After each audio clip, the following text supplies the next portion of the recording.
Epictetus, a Greek philosopher from 55 to 135 Anno Domini, was a prominent figure in Stoic philosophy. Despite being born a slave, he became a renowned teacher, and his teachings were recorded by his student Arrian. Epictetus emphasized the importance of distinguishing between what we can control and what we cannot. His philosophy continues to inspire people seeking wisdom and virtuous living. Discover the timeless wisdom of Epictetus with these 50 insightful quotes that offer guidance on life, virtue, and the pursuit of true happiness. Don't explain your philosophy.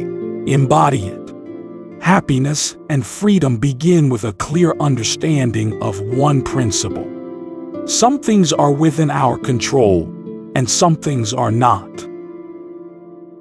It's not what happens to you, but how you react to it that matters.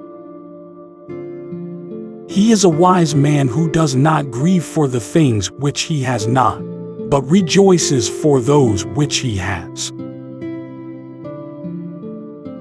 First say to yourself what you would be, and then do what you have to do. If you want to improve, be content to be thought foolish and stupid. No great thing is created suddenly. The key is to keep company only with people who uplift you, whose presence calls forth your best. You become what you give your attention to. Wealth consists not in having great possessions, but in having few wants. Circumstances don't make the man. They only reveal him to himself.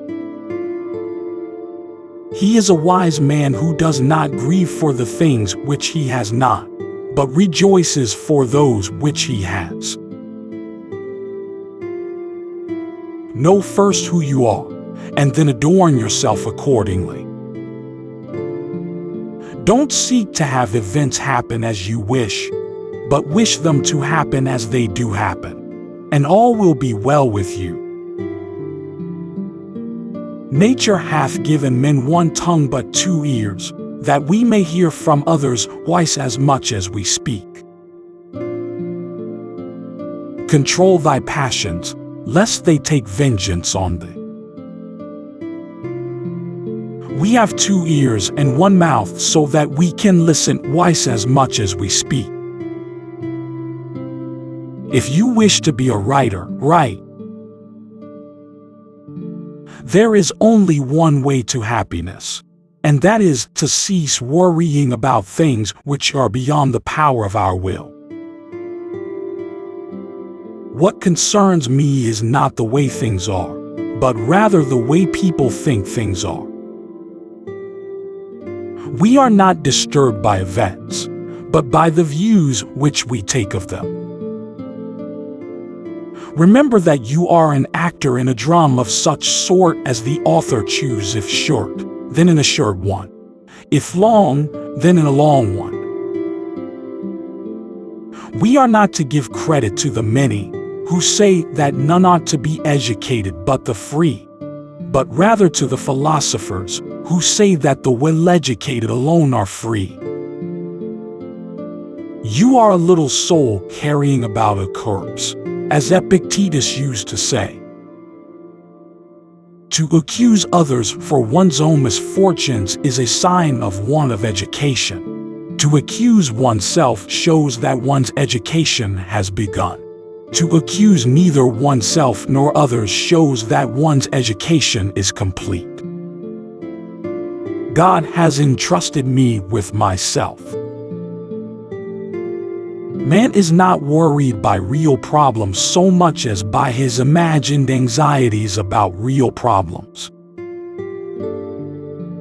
If you want to improve, be content to be thought foolish and stupid with regard to external things.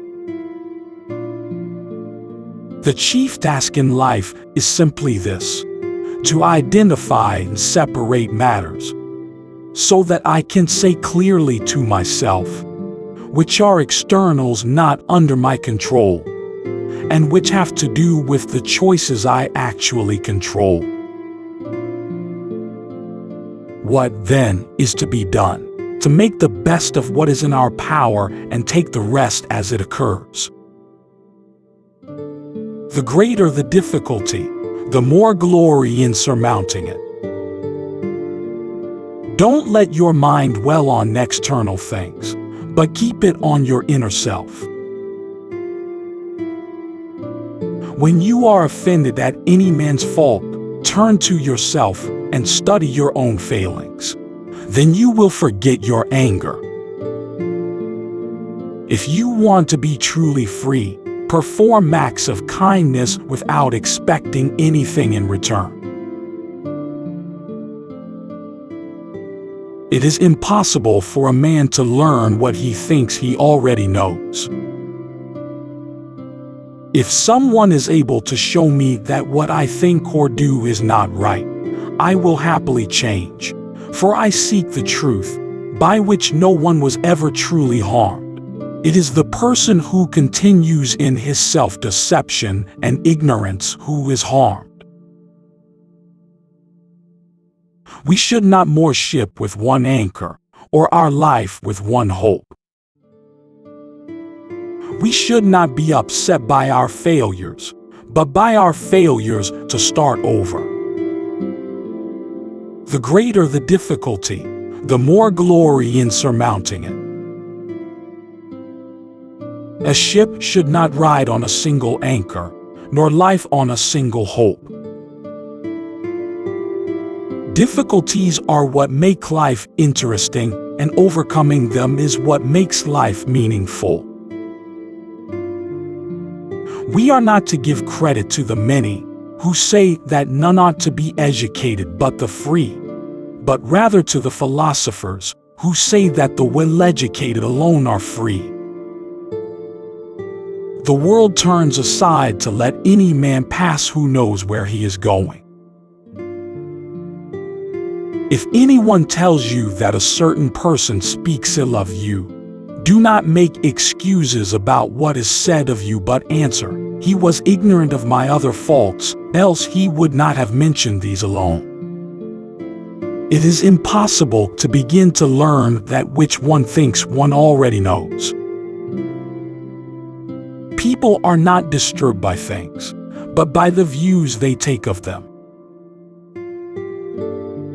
Don't demand that things happen as you wish, but wish that they happen as they do happen, and you will go on well. No great thing is created suddenly.